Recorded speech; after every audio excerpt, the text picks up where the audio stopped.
The U.S. men's national team has just released a provisional 40-man roster for the upcoming CONCACAF Nations League tournament that's going to take place at the beginning of June. Now, with that in mind, I'm going to give you my 23 for the Nations League. Now, it has to be a 23-man roster, but for this camp, there's probably going to be more than 23 called in because this is going to be a 4-game window in this camp. We're going to have the friendly versus Switzerland.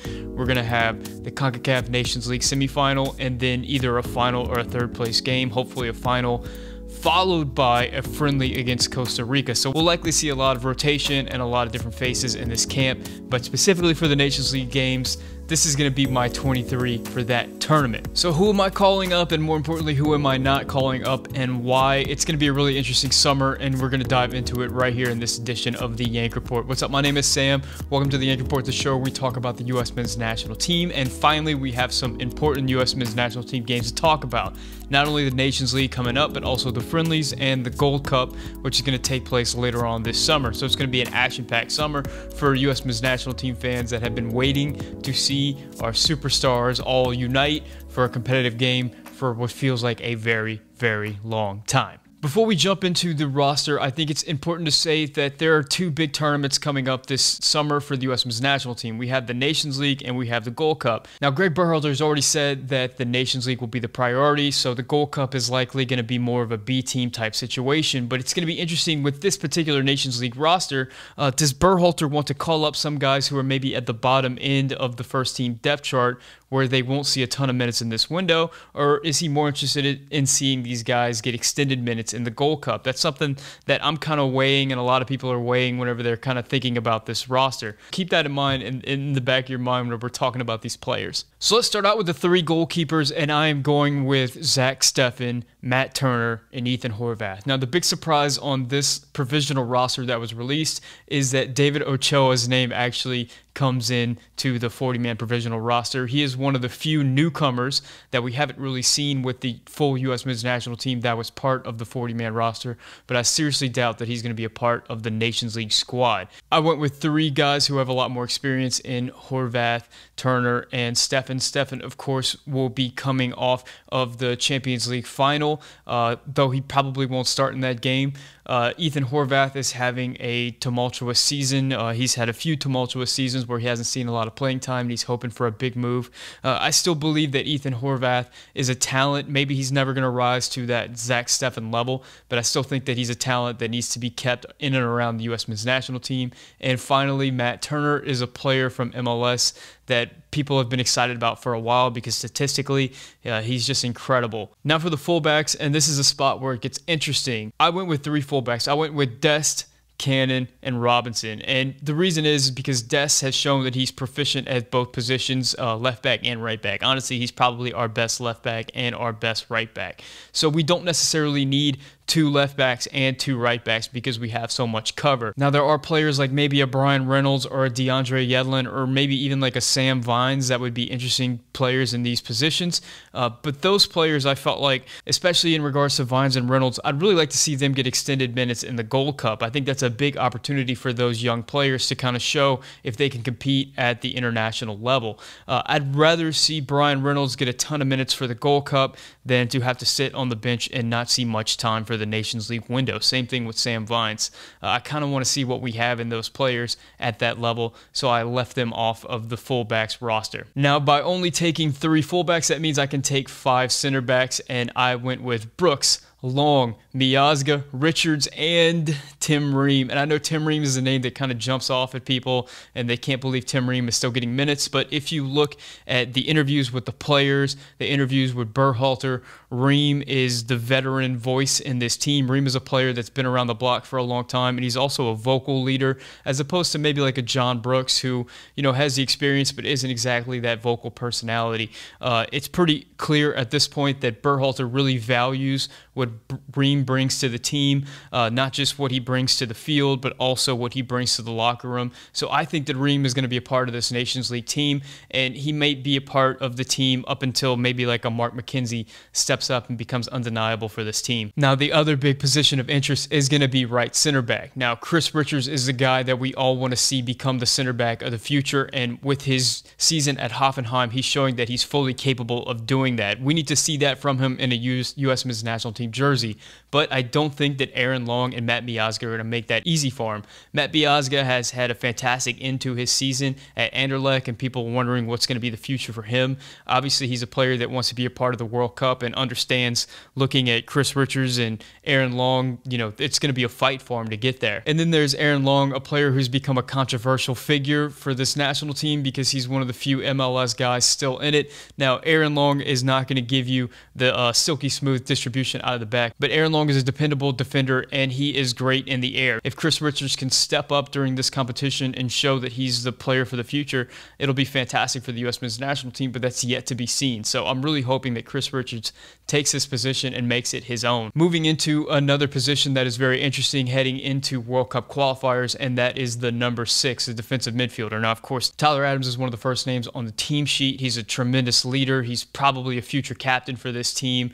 He's a guy that, if available, I definitely want him in the lineup. But the big question mark is who is playing behind Tyler Adams. And there's a lot of different names being thrown about. Jackson Yueill is one of those names, but I've left Jackson Yueill off, and I've gone with Kellyn Acosta. I think that I really liked what I saw from Kellyn Acosta in that Jamaica game. I know that the Northern Ireland game was not quite as good, but I appreciate that Kellyn Acosta at least has a little bit more athleticism than Jackson Yueill. He can cover more. I think that he brings a lot of the things that Jackson Yueill brings to the table as far as the ability to hit those diagonals. Now, if I'm 100% honest, I think the backup 6 position is ultimately going to go to Paxton Pomykal once he gets healthy and gets reintroduced to this national team. I think he just has so many more qualities that he can bring to the table than Kellyn Acosta and Jackson Yueill, but he's not quite ready yet. He's not quite going 90 minutes yet for FC Dallas, so he's not really a part of this conversation, and he wasn't even on the 40-man provisional roster. He's just a guy that I think in the future is going to be part of this team. The next positional category is going to be our central midfielders, and this is another category where we have 3 guys pretty much locked down in the Berhalter era, but that 4th guy, there's a lot of question marks regarding that position. So the 3 guys I think are going to definitely be a part of the team are Weston McKennie, of course, Yunus Musah, of course, Sebastian Lletget, who's kind of been a Berhalter favorite and has played well every time that he's been called on for Berhalter in the Berhalter era. And that 4th guy, I'm going to give it to Luca de la Torre. Now, Luca de la Torre was a surprise inclusion in our last U.S. men's national team camp, and he played really well. And he's been playing really well for Heracles, and I think that this is a position and a player that can kind of slot into this group. Again, he's the type of player that I wouldn't mind if he gets a Gold Cup call up and we just bring some other player for this position, or if he ends up playing in both tournaments.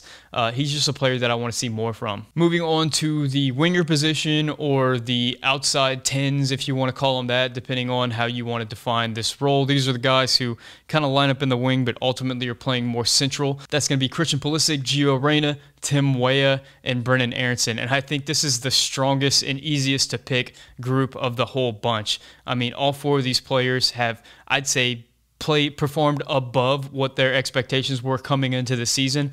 Christian Pulisic, is about to play in the Champions League final. He just had an incredible 2-game run against Real Madrid with the goal and the assist. Gio Reyna had a goal recently, but he's been a player that's been a part of Borussia Dortmund all season long. Brenden Aaronson got the transfer to Salzburg and has just been scoring goals and showing fantastic finishing ability in the box. He's stacked up a bunch of assists at Salzburg. And then Tim Weah. Tim Weah returned from injury and has been a part of a Lille side that is challenging for the Ligue 1 title right now. They're probably going to win that Ligue 1 title, which is just pretty an incredible story considering Tim Weah and his last 2 seasons and all the injuries that he's been through, to be able to fight back through that and be a part of a team that's in a top 5 title contender, a team in Lille that's playing some of the best soccer in all of Europe right now. It's just a great story. And of course, Tim Weah also offers you cover at that striker position if that's something you're interested in, either late in the game or if one of the strikers goes down. Now, speaking of the strikers, I recently did a video on Josh Sargent and Daryl Dike, which of them should be the starting striker for the U.S. men's national team, so it shouldn't be a surprise to any of you that I have Josh Sargent and Daryl Dike as my 2 strikers coming into this tournament. Now, with the 4-game window, we're certainly going to see some rotation, so I'd expect to see both of these players feature as starters, and I'd expect both of these players to feature as super subs coming off the bench. I think that they're both in great form right now. I think that they've both played well above expectation coming into this season. Daryl Dike is just one of the talks of Europe right now, and his next move is something that I think a lot of U.S. men's national team fans are waiting on with tremendous expectation. And the same can be said for Josh Sargent, because he plays on a Bremen side that's looking at relegation right now, and I doubt that Josh is a player for the 2 Bundesliga. I think that he's going to find a club in the Bundesliga somehow, some way. I think he's one of Bremen's most profitable commodities, so if they go down, even if they don't go down, I think Josh Sargent is in a position to make a move this summer, so it'll be interesting to see what happens with both of those strikers. But I'm very excited to see Dike and Sargent line up with guys like Pulisic and Reyna and Aronson and Weah around, with guys like Weston McKennie and Tyler Adams and Yunus Musa and Sebastian Lletget, and just this fantastic core of talent that we have. It's going to be very exciting, and hopefully it shows up and it all works, and it's just a cohesive unit, and it's a beautiful, beautiful thing in the Nations League as we win the semifinal game and then hopefully get to smash Mexico. So that's my 23 for the U.S. men's national team. I'm curious what you guys think, specifically in the positions where, you know, there's a lot of question marks. That second 6, that fourth 8, whether you think it should be Kellen Acosta or some other player, or whether you think it should be Luca de la Torre or some other player. Are there any other players on this roster that I'm missing, or do you disagree with any of my assessments? Let me know in the comments section. As always, if you speak Spanish, please leave a comment in Spanish so I can practicar mi español. If you're new to the channel and you enjoy this type of content, please hit that subscribe button. And if you like this video, if you were entertained by this video, if you're still here for whatever reason, please hit that like button. It helps the video go far and wide, go viral, do all those things, and it helps out the channel tremendously. Thank you guys so much for watching. My name is Sam, and this is the Yank Report.